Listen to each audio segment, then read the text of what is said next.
Hi, my name is Christia Baltasar, and today I'm going to tell you how to develop your own novel. This is me, and a couple of years ago, I had a huge, terrible problem.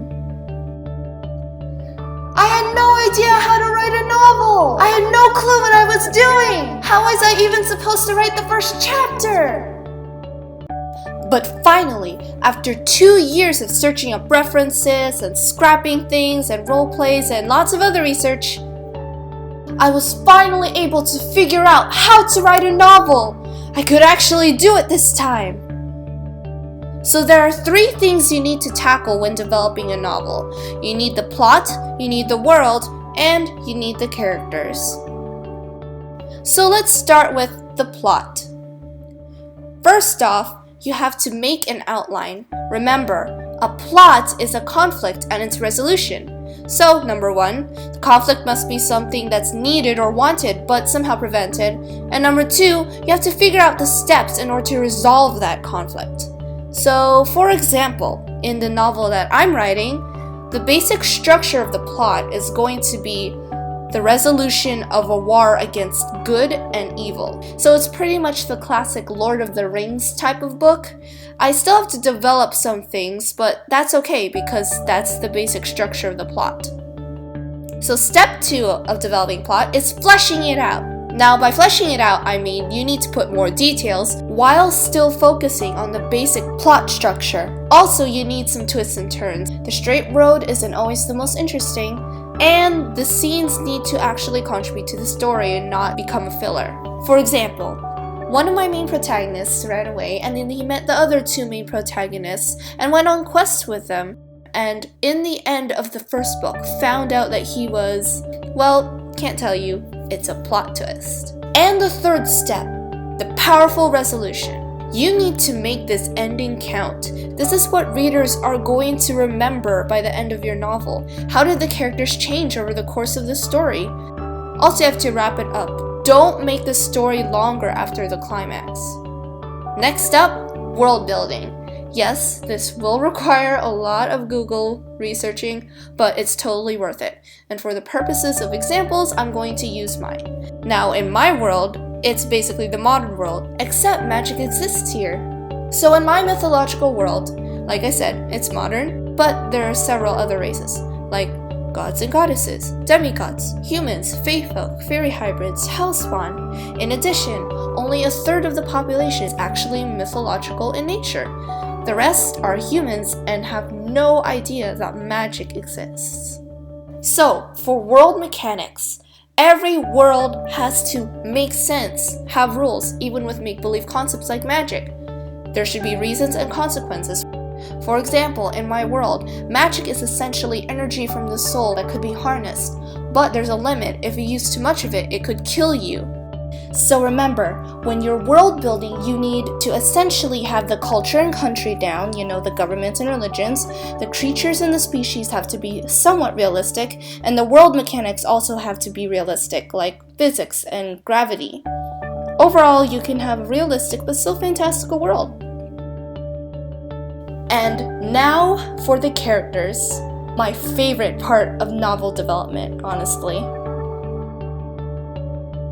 So when you're developing a character, you need to look at the personality. What makes them tick? Obstacles, flaws, challenges they have to face.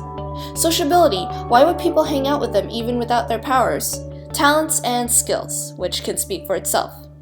Also important, appearance, because that's how we recognize them. So I'm about to give you an example of the complete anatomy of a character, aka the psyche, the obstacles, the sociability, the talents, the appearance, through one of my major characters. His name, Avaridia. So psyche comes with history, so here's his history. So his mother was a pirate, which explains why he has an attraction to shiny gems and gold and also likes playing with his swords. His ambition is to become the pirate king of the seas, which is a pretty big ambition for a 13-year-old kid. He also has dissociative identity disorder, which means that he has 2 personalities, one that's very fierce and pirate-like and the other that's actually sweet and kind. Now, for obstacles in the story, he has to either kidnap or kill the main protagonists in order to prevent them from getting an artifact that would change the course of the war. And of course, it has to be on an island that's up in the air. Part of his obstacles are his flaws in personality. He is very impulsive, frustratingly so, which could cause problems in situations where tact and secrecy is a good thing. He also has a little bit of kleptomania because of the pirate background, and that could cause problems. Why would someone want to associate with him? Well, for one thing, he's very energetic and outgoing, and he always searches for the next grand adventure, which could be both fun and terrifying at the same time. In addition, his loyalty to his friends is so great that he would actually die for them. Moving on. So he has air manipulation and also probability manipulation, which comes from his pixie heritage.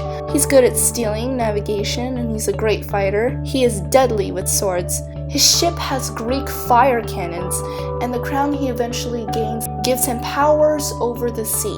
Sounds terrifying. This is Averidia. He's half Irish, cause red hair and pixie.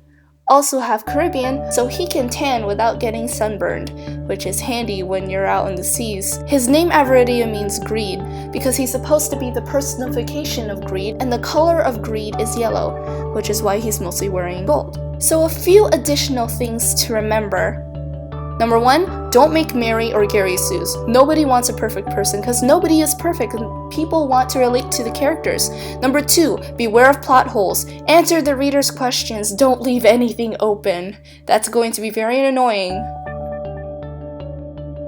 Writing has become a way for me to let out my creativity, express my emotions and ideas on paper, and it's become a fun way for me to relax. There's some other reasons why someone would want to write a novel. One is to inspire people, to overcome challenges in order to grow and become a better person. Another is to show that everything has rules, regulations, limits, and everything has effects on other things. And another reason is to see other perspectives, different backgrounds, and promote understanding between people. There are so many benefits to writing a novel, but there's also a lot of responsibility. We have to make sure to promote the right things and not the wrong ones. Thank you so much for watching this. See ya!